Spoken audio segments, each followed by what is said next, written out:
Dang, 2021's actually over. We've reached the end of 2021. In all honesty, I'm incredibly happy to see it go. In terms of the channel, it was a fantastic year, and I'm incredibly optimistic 2022 is going to be even better. But personally speaking, 2021 absolutely sucked. There were just so many contributing factors that came together to make 2021 a certified bottom tier year of my life. However, similar to the channel, in a musical sense, this was a fantastic year. Every big name and their cousin was releasing music, and so even though some of it didn't necessarily deliver on its hype, as a music fan, 2021 was a blast to be a part of. When it wasn't a double album from Morgan Wallen, it was a triple album from Eric Church. While you're trying to digest that, bang, J. Cole. Oh, by the way, Tyler the Creator's dropping an album. Bruno's breaking his 5-year musical silence. Oh shoot, and it's with Anderson .Paak? Oh, here's a Midland album and EP incoming. Kanye West sold out an arena to listen to his own unfinished music. Another Disney star is making every teenage girl cry. While we're talking about teenage girls crying, here comes Billie Eilish. While we're talking about teenage girls crying, here comes Taylor Swift re-releasing all of her old albums. Clairo comes in hot. Adele's coming back after 6 years off. Yola. Now Drake and Kanye are dropping albums on the same week. What? The list just goes on, but the point is, there was a lot of big name releases this year. And whether you're a fan of big international mainstream artists or not, there's just something special when one of them drops an album. Even though I'm not the world's biggest Luke Combs fan, you know I'll be counting down the days when his album gets announced. It's just cool when household names drop new music, and 2021 just seemed to be the year, like I said, every big artist and their cousin was showing up to the party. But anyways, that intro kind of dragged. On to the actual topic of this video. I wanted to make a video to highlight all of my favorite non-country music from 2021. Obviously, I run a country channel, but I'm also quite involved in several other genres, and since there was just so much music this year in every genre, I wanted to give myself a chance to talk about my favorites from this year that I wouldn't otherwise discuss on this channel. There's not really a concrete structure to this video, it's a combination of my favorite songs and albums with no particular order, until the end where I have my top 3 albums that have just stuck with me and separated themselves in the pack. First up, it's one of the most monumental releases this year, Adele's Divorce album 30. I thought this album was super daring and vulnerable. I know some people have issues with the production being a little scattered, and while I completely see where they're coming from, to me that's where this album shines. It's like art made of shattered glass. It's a divorce. Divorce is messy and hard to cope with. It can leave one with a lack of direction, and I think the music reflects that so well. The album is a mixed bag of emotions and sounds, and Adele just does such a great job of adapting and overcoming these styles, whether it's her bread and butter piano ballads, smooth R&B, hip-hop beats. She does it all, and I find it super compelling, and my favorite track has to be My Little Love, which is a back and forth between her and her young son. There's just such a two-face to this track that I find gut-wrenchingly beautiful. There's haunting vocal layers with Adele openly questioning everything about life and what's next, but then it all cuts away and her kid comes in and she puts on this strong mama face, but really she's crushed inside, and it just goes back and forth as she tries to shelter her kid from the circumstances, and man, that song hit me like a Mack truck the first time I heard it, and it has prevailed as my favorite. I was a big fan of John Mayer's new album, Sob Rock. I'm a pretty new John Mayer fan, but as a young guy playing guitar, it's hard not to be entranced by him. Of course, I'm not playing very much guitar at the moment, and it's gonna take a bit to get Neon back, but we'll save that for a rainy day. For now, Sob Rock was awesome. Old eras of music are really coming back today, and John joined in delivering a super tight, condensed, and remarkably effective 80s pop rock album. It's lucid, it's vivid, he nailed the musical timbres and techniques that help this thing feel so 80s. He talked in an interview about trying to plant false memories in your head. His goal with Sob Rock was you would hear it for the first time and think you've heard it before. And it worked, because dude is literally making me nostalgic of musical time periods I was not even close to being alive for. It's such a cool concept, and there's so many great tracks. Why You Know Love Me is this corny but heavy heartbreak anthem. Wild Blue is exotic and trippy. Shouldn't Matter But It Does hits hard, but my favorite by a mile is the 6th track, Shot in the Dark. You want to talk about songs that make you feel like you're the main character in a movie. Shot in the Dark sits at the end of the table. It was my summer anthem. I don't know how many times I listened to this thing driving around at night. It makes you nostalgic of the moment you're living while listening to it. He makes you reminisce about the present. It's nuts. It's nuts. At the end of last year, I predicted Mac Miller would be up there as my most streamed artist in 2021, and I was right. I just connected with his entire discography this year, and there's such a perfect career arc throughout his albums. There's an album for every time and place, which is why Dude so lethally overtook my most listened artist. But anyways, they finally released his Faces mixtape from 2014 after some sampling issues. I know some samples had to get removed, but I'm just glad it's out for the world to hear, and the updated version of Diablo's Beat feels surprisingly fitting. I really enjoyed Luke Hemmings' debut solo album When Facing the Things We Turn Away From. I had no clue who this guy was. I found him through an Instagram ad and I was like, yo, that sounds kind of cool. Googled him and it turns out he was the lead vocalist for 5 Seconds of Summer. There's something about boy band vocalists going off and making cool music. And funny enough, before I Googled him, I even thought he reminded me of Harry Styles. But yeah, it's a really fun, addictive mainstream pop album I found myself going back to more than I thought I would. Songs like Baby Blue and mainly Saigon just kept pulling me back to this project like an undertow. Don Toliver debatably dropped the rap album of the year in 2020 and followed it up this year with Life of a Don.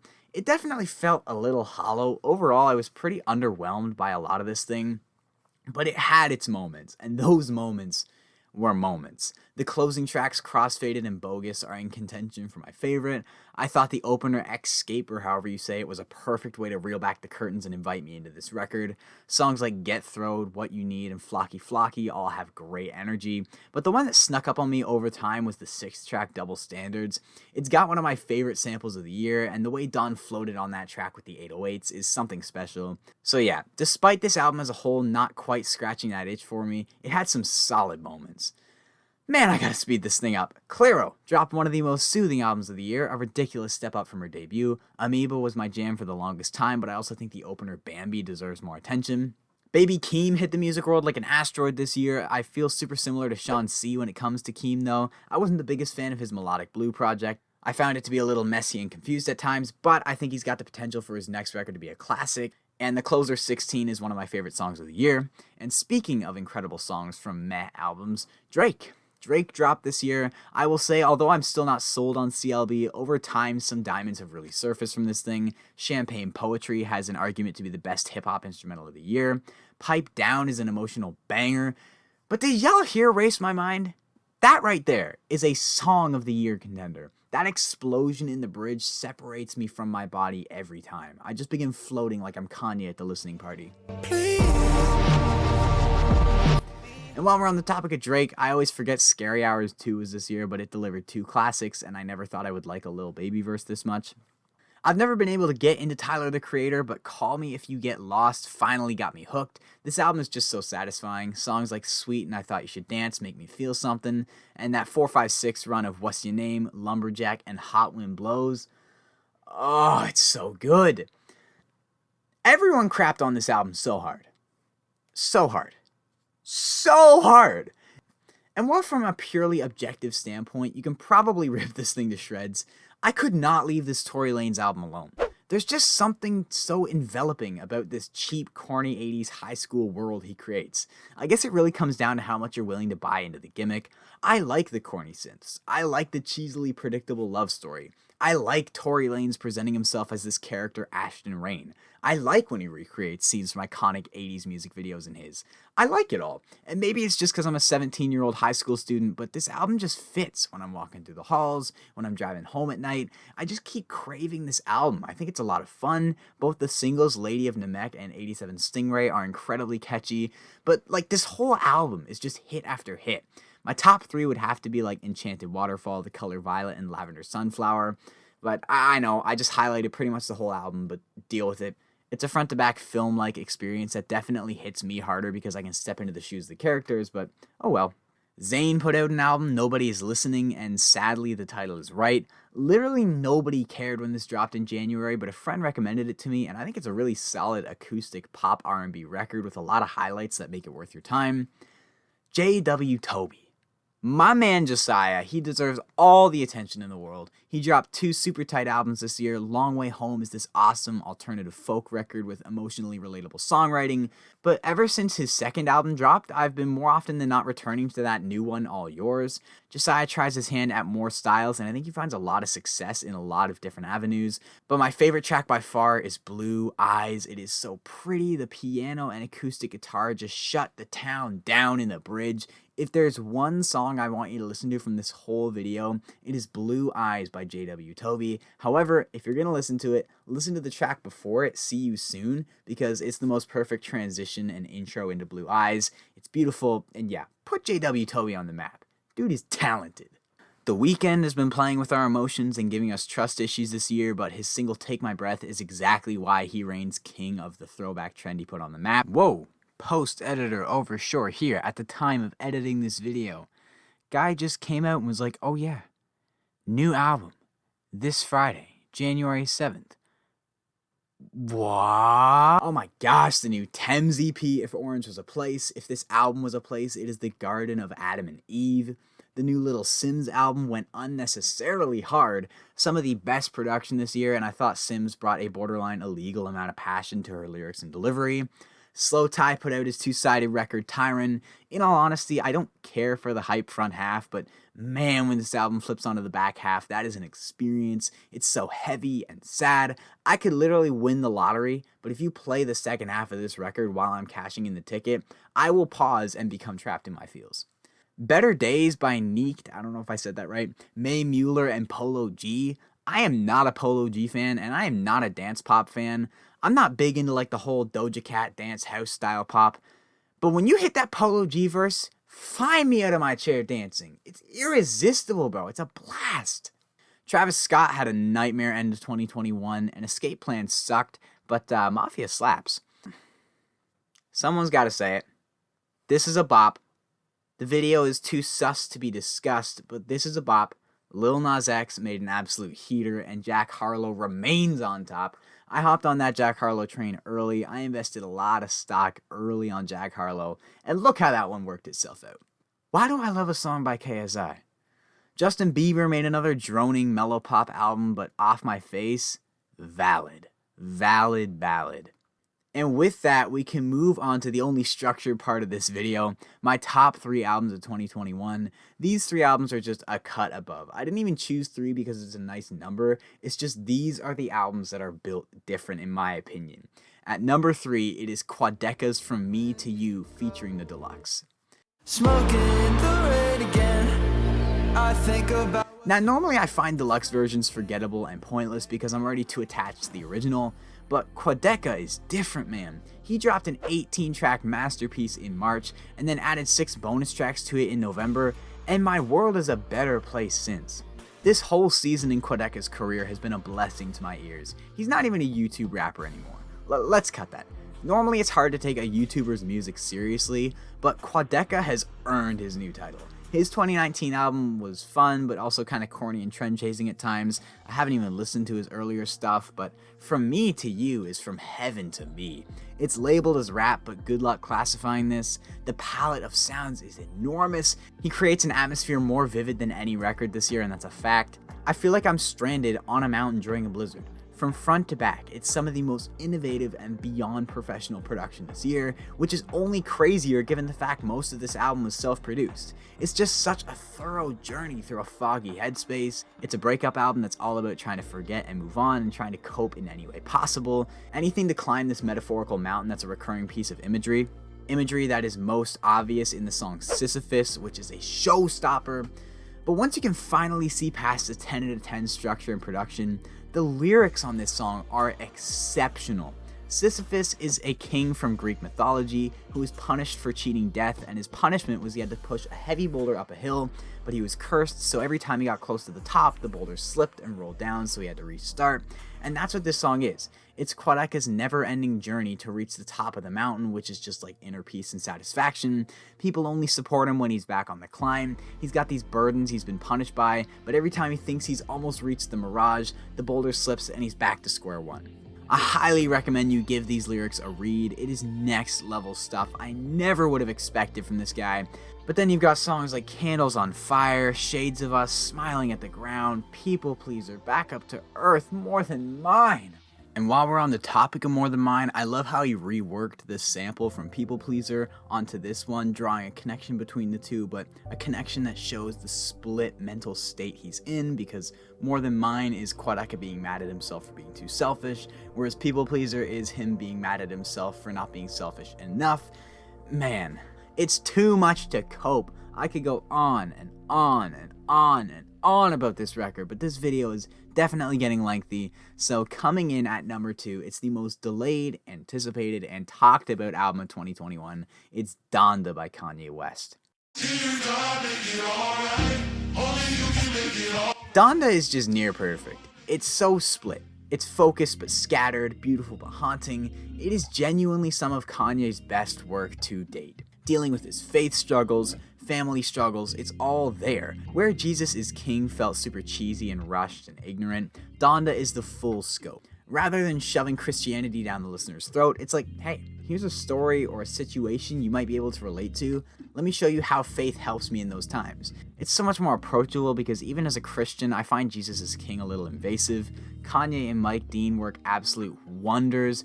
Donda really shows how a little can go a long, long way. The majority of this record is an 808, a synth layer, and a clap, but it's perfect. It complements each song perfectly, and it makes sure to allow the lyrics and delivery to shine brightest.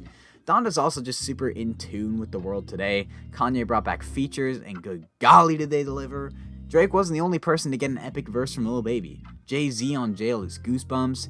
DaBaby, the gosh darn Baby had an impressive, tasteful performance. What? Roddy Ricch took the reins on Pure Souls. Travis, Keem, and Kanye made one of the greasiest bangers of 2021. Praise God is disgustingly hard. Andre 3000 dropped a verse of the year on the Deluxe. The sample on Lord I Need You brings me peace. Every contribution to this album plays a crucial role in the culmination of this project, whether it's a big name feature or it's literally a kid from a music school playing the piano on Come to Life. It's just a collective piece of music where dozens of sources are all delivering their absolute best. Everyone's saying Donda's bloated, but I don't feel that way. Deluxe included, Donda is 2 hours and 11 minutes, and it's not a second too long for my liking. Everything just falls into place perfectly. And now we can finally move on to, oh, you thought I wasn't going to mention Off the Grid? Nah! I like the Playboi Carti appearance. That is monumental. Some people are like praising Whole Lotta Red like it's ahead of its time. No, it's garbage. You're reading into it too much. It reeks of shit, and it makes my ears bleed. But man, does Carti snap on Off the Grid. He just kicks it off with the energy this track needed. But don't forget Kanye. Kanye went off for like 2 minutes of his own, delivering arguably his best verse on the album. It's just everyone overlooks it because of the man in between. Fivio Foreign had the verse of the year, the performance of the year. Like, what else is there to say? Yeah, look, when I was in jail, it was low-key. Shouldn't have supported that wrote me. Eat boom, workout, and then go sleep. You know, I'm praying and carrying both feet. You know we got God with us. He look at me and see a God figure. And when I start vibing, I know that he with me, and I'ma always catch a hot shiver. So what? What could possibly top all of this? Everything I've discussed in this video. You know what it is. The album of the year. In my opinion, the all-genre album of the year. Say it with me, Bootsy. Silk Sonic. Bruno Mars has been the soundtrack of my life. I've just grown up beside this guy. From when I was a youngin' right up until today, he has been everywhere. And while I can't possibly say he's underrated, I do think he's so big people undermine the excellence of his work. All 3 of his solo albums are incredible in my opinion. Unorthodox Jukebox is one of my favorite albums of all time, but right behind it is 24K Magic. Nobody has fun like Bruno. Nobody has the energy Bruno has. He is my pick for the greatest male vocalist of all time. So you pair him with Anderson .Paak, the definition of swagger, the man who brought us Malibu. You combine them? It's not fair. It's not fair to the competition. The level of musicianship featured on this album is just at such an unreachable level, it couldn't be anything but my top album. And come 2030, it'll probably stand as one of my favorites of the decade. Bruno and Anderson are just such a yin-yang for each other.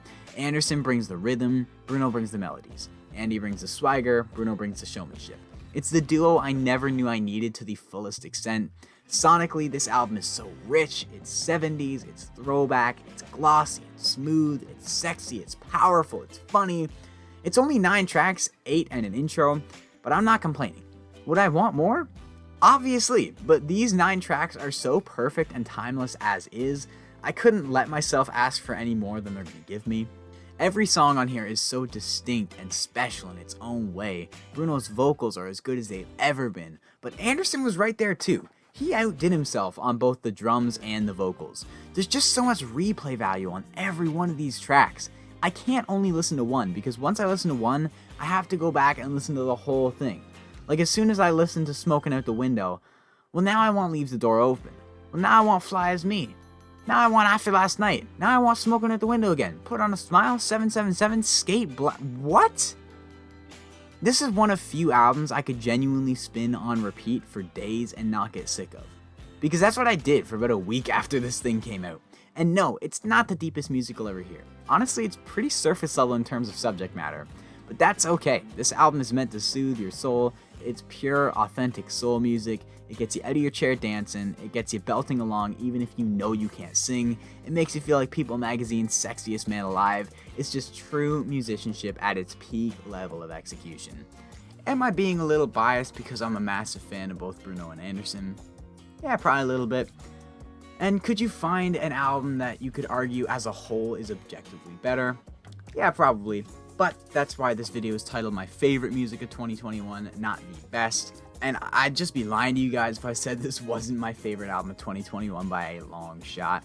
I gotta cut myself off. This video is probably terribly long and I apologize. It's just tough to cram such an action-packed year into one video. Looking ahead into 2022, I'm optimistic for another great year of music all around. Obviously, country is still my forte and cup of tea, but 2021 just had so much great music in and outside of country. I had to give myself the chance to vent about the other stuff. I don't know how this video is going to perform.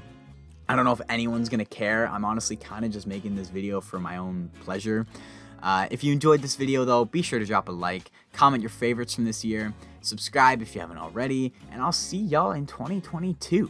Unless this video isn't out by then, which is actually kind of likely because this is going to be a beefy edit. So in that case, welcome to 2022. I hope it's just as great musically as 2021. Bye.